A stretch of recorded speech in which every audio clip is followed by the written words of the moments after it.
May 2nd, Saturday.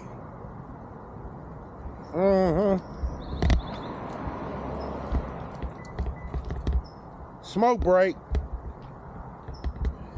I ran out of wraps, but I had one pink one left. I ain't buying this shit no more. I ain't feel like stopping by the store to get my regular XLs. Take Kobe for a walk in a park. I've been seeing so many parks ever since I've been in a gas vehicle. Instead of charging 2 hours a day, fucking hurts. Speaking of hurts, I mentioned on my last bill they sent a collection for almost $700, and he sent me a letter. Well, I finally called them, those fuckers, and these fools try to say they had to replace the windshield. I said, this has got to be the most crookedest company in America. I said, I'm gonna use this shit for evidence at our court hearing. And I'll say, you contact me one more time, you catching a lawsuit.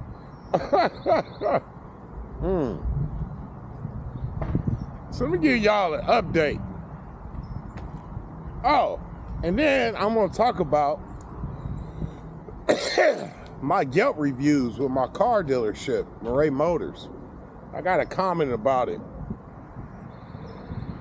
Yeah, how I went from a 2-star up to almost a 5-star, almost a 4.5. Yeah.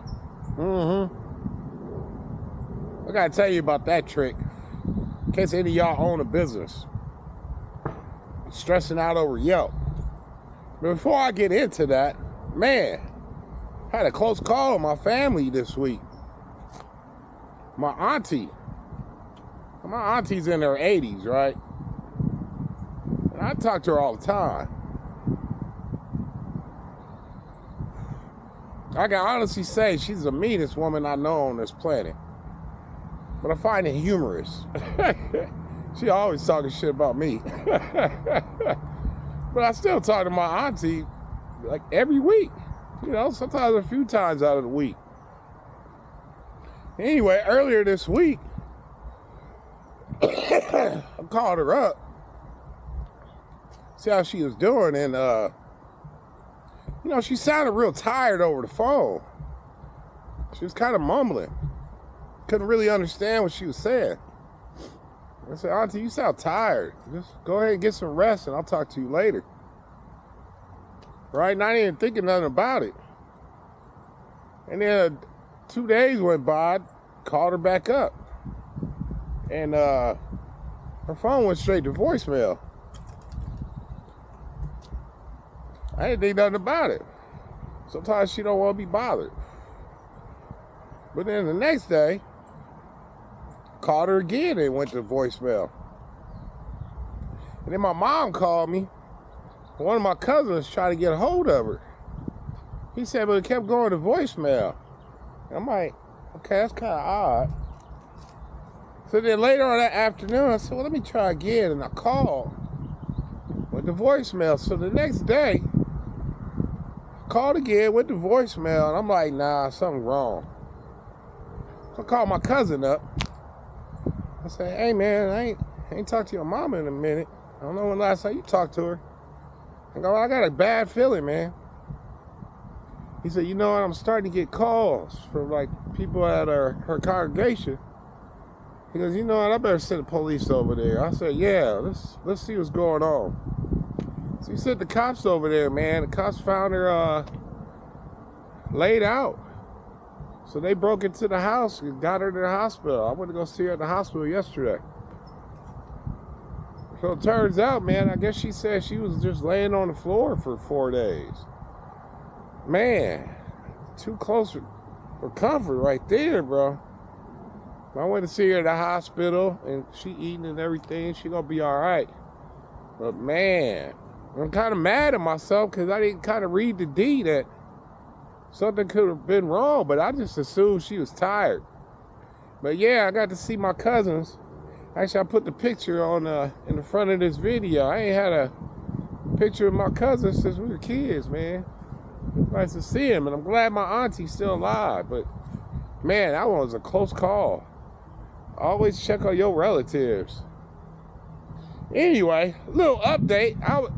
I haven't shot a video because I was kind of hoping my website would be done by now. I talked to my new Fiverr guy. He's out of India, right? You know, a lot of talent coming out of India. So I can't wait to see the upgrades to my website. But we had a Zoom call, and he was like, hey, man, I think I can knock this out in 3 days. I said, no shit. I'm like, well, badass. I was kind of waiting until he got done. But technically, because I hired this dude on Fiverr, he still got another 6 days to go. So I ain't going to sweat him. You know, I ain't going to do that.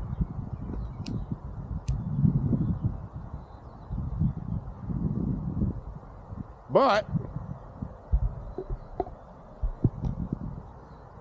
I am making a ton of progress. And I can't wait to fuck with the back office of my website, man. My website is sick. They just added like an automated email marketing. It's powered with AI. I'm like, oh, badass, man. So we are getting close. May 2nd.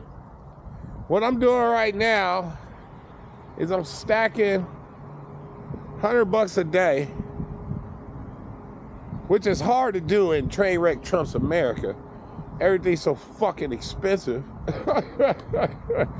Y'all know with these gas prices, man, kicking my ass. But so put away $100 a day. By end of this month, I'll have $3 grand and I'll be ready to rock and roll and get my ass up out of here. And have all the marketing done for my website, all that. Look. Peep out my hustle, man. Peep out my hustle. And then I'm going to get into the story with the Yelp reviews. You'll understand my mentality on how I be thinking. So I got life insurance. That's one.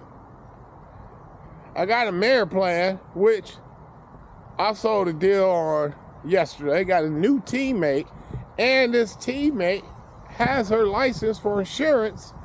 So I'm gonna talk to her about joining on, being on my team also with Senior Life. Right? So I got that, those two things. I got teaching English, right? That's number 3. Then, my job list. Bro, this job list is pretty fucking sick. Got 300 companies on there looking for remote workers. Dude, I was peeping out that list. They got a job on there where you call their clients to remind them to take their medication, paying 15 to 20 bucks an hour. So that list, I bought it for 30 bucks, but I'm selling it for 20. Now, I ain't no hater, right? The guy I bought it from, he's a content creator. He's one of my favorites. I'm a fan, right? And I'll tell you his page, and you can just go over there and pay him 30. I ain't tripping. Pay me 20. I actually sold that list this morning. Made a quick 20. You feel me? So what? Life insurance, Moret plan, my list, teaching English. That's number 4. Number 5. Man, since I'm feeling everything's going in the right direction, I'm like, let me get back into trading stocks. I ain't putting no money in my Robinhood in a minute, but I did yesterday. All right. And then Poly Market, number 6. Now, y'all know on Poly Market, I put $550 in that motherfucker. I lost money all the way down to I thought was $15 left, but turned out that shit, I slammed it all the way down to $13 left. Now, why would I count that as one of my incomes? Because I got smart. Started using ChatGPT, and I had the free version, right? Free version was doing pretty good, and it was starting to pull me out of the hole. But then I went ahead and paid for ChatGPT. Not just for the gambling, but also with my blogs on my website. I use it when I post blogs. So I gotta post 10 blogs every week. But anyway, ChatGPT been pulling me out of the hole. It got me up to as high as $47. Today we ain't doing so good. But a lot of times it's just me, but ChatGPT don't get it right all the time. But it is way better at picking it than me. So if I can get my whole $550 back and get into the green, we can go ahead and count that one as an income. Oh yeah, I'm on it every day. And I swear, if I get all the way down to the last dollar and I lose it, I'm never putting money in there again. Slow motion, better than no motion. So I am making my way back out. Come on, Cubby, let's go on the sun. And number 7, good old YouTube. Yeah, YouTube, you gonna end up sending me a motherfucking check. Yeah, I need to hire an editor. I'm inconsistent with the thumbnails, but eventually I'm gonna hire an editor. Those are my 7 incomes, all remote. And I told myself, once I have at least 1,500 up, right, I might just apply for one of these jobs on this list. I ain't $20 an hour, but I'm in Colombia. That's like making $80 an hour. I've always worked on commission. I've never been that hourly type dude. But if someone offered me $80 an hour here in America, would I take it? Fuck yeah, all day long. I'll call you boss. I gotta look at it that way with Colombia. So I'm like, just in case, me generating leads on my website is a slow process, and it could be. I hope that's not the case.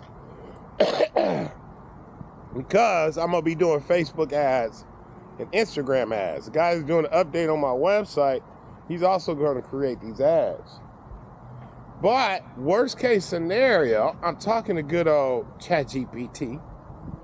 I'm like, ChatGPT, if I do 10 blogs every week, how long would it take me to get some leads? He said 3 to 6 months, you'll start seeing some leads. Between 6 to 12 months, you'll see a lot of leads if you are consistent. Now, those leads that I can get from the blogs don't cost me no money, okay? So I'm pretty excited, man. So now I'm so comfortable, I can't wait to get back to Colombia. And I know in my last video, I said in about 3 weeks, that wasn't realistic. Because me paying this other cat to get all this shit done, just that alone is like $1,000. So I needed that extra time. But I am getting my ass up out of here. Anyway, back to my Yelp reviews. Now, I gotta first tell you why my Yelp reviews went down into the fucking toilet, down to 2s. So, my first year selling cars, it was horrible, bro. Absolutely horrible. I even had to lay off my office manager because I was scared I couldn't pay her, right? I was down to just one car, a ugly ass Hyundai Santa Fe blue with faded paint. I was down to one car, and I was desperate. I'm like, what the fuck am I gonna do? So I even went down to the auction. I said, you know what? I'm gonna bid on a car, buy a car, even though I ain't got no money to pay for it, and get this motherfucker sold, and then pull it out of the auction, which will give me like 7 days to do. I was pulling strings. And then the turnaround came. A lady named Gabby calls me up, says, DeMont, I'm taking my car, I'm on my way to your office to take my car, drop it off so you can sell it. I just started my consignment program. Right? And she's like my first customer. Dude, I didn't even have anyone at the office. Hold on, Kobe. The leash is off. I didn't even have anyone at the office. I left the auction that day, rode down to my office so I could meet this lady. From that day forward, I actually didn't go to the auction again for 2 years. So then I said, fuck that. I'm just going to focus on consignment. So my buddy Patrick started working with me. We get to my office early in the morning, like 6 in the morning, 5:30 in the morning. And we get on Craigslist with our Google Voices, and everyone selling cars will send them a text. Hey, I might be able to, I might be able to get you the price you're asking for, but I need to see the car in person. And we would text everybody just selling a car on Craigslist that. Come 9 o'clock.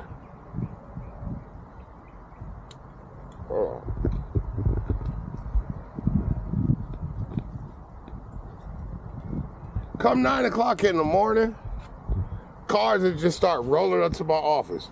Do-do-do, do-do-do, do-do-do. That's how I got all my cars for free. But some people get mad because technically that message, I might be able to get you what you're looking for, but I need to see it in person. It's somewhat it's true, because when they would show up, I'm like, look, you got two options. I can roll the car through the auction, and we got auctions every day, 5 days a week. I can roll the car through the auction, cash you out. This is about what it's gonna sell for. The price that you want, I might be able to get that, but keep the car here, give me some time to sell it. So I wasn't technically lying, but they was thinking they can get what they want right then and there. I'm like, well, no, but here's your two options. Dude, I got all my cars for free. It was fucking badass. But because of the message, people started bashing me on fucking Yelp. And you know what? I wasn't tripping. I told myself, once my reviews are worse than Yelp's reviews, then I'll change my ways. I go, but for now, I'm making a lot of money. Then I added my neighbors that worked in my business park area. He came and hit me up. He was like, hey man, can I jump in your license, buy a car? I'll break you off some money. Sure. Man, he was bringing in me cash every week. I was like, oh shit. So then I went and added 50 more people just like him on my license. So now I had cars coming from them. I had cars coming from the public. We sell like 25 cars a week. I'm making chips still with bad Yelp reviews. And every once in a while, someone just like, fuck you. I see your Yelp reviews. You're a piece of shit and blah, blah, blah, blah, blah. So finally, my Yelp reviews got so low that it was actually lower than Yelp's reviews. I said, okay, time for me to do something about it. Now, by this time, I'm making so much money, over $3 grand a day. So I'm traveling all over the states, trying to expand it with other car dealerships and shit. I'm just moving and shaking, right? So I remember coming home from a trip. I get into the house, my wife, I jumped on my computer, I'm buying another plane ticket. I ain't even unpacked. I'm already like, doo-doo-doo-doo. She goes, you buying a plane ticket again? I'm like, yeah. She goes, when you gonna take me somewhere? I'm like, oh, she's right. I've been bouncing all over America. Shit, I ain't taking her nowhere. I said, you know what? Pick anywhere you want in the country. I'll buy the tickets right now. So she picked Orlando, Florida to go to Disney World. I bet. So now we get to Florida and we there, I forgot how many days, probably like 4 days. Oh shit, Kobe gonna get the trip. So now I'm taking some time out to do something about my Yelp reviews. And this is how I got down. I emailed one person, I said, I apologize for my company making you upset. So this is what I'm gonna do for you. I'm gonna pay you $100 if you delete that Yelp review. But if you write me a better review, I'll shoot you $200. Man, damn near pretty much every person on there jumped on that all day long. I had this one chick, she bashed me. She had a way with words, like ChatGPT, just got a way with words. She bashed me so bad on the Yelp reviews. Never even been to my office, but she tore me a new asshole. After I shot that broad 200, she made me seem like just a king, just like the shit, man. And there was only one dickhead that said, I wouldn't sell my review for $200. You gave me $600. When that motherfucker responded to that, everyone else already changed their shit, and my shit was already shining. So I cheated. So you know the difference between my business, between having a 2-star Yelp reviews and having a 4.5-star reviews? No one brought up Yelp no more. That was the only difference. I think it didn't even increase my business. I don't even think. I was making a lot of money at a 2-star. But at a 4-star, that's no one even said, oh, I like your reviews. No one said that. No one brought up Yelp at all. But at a 2-star, they was like, the conversation Yelp will come up like every day. Now, I don't know what my reviews are right now. I closed down that business. Let me see, Kobe 9. I just closed it down and I got Kobe afterwards. So it's been 9 years. It's still up there, but I don't care. And nor would I ever have Yelp reviews ever again. Anyway, thought I'd share that story with you. Give y'all an update. But I'm moving in the right direction, man. I'm moving into the right direction. Hasta luego.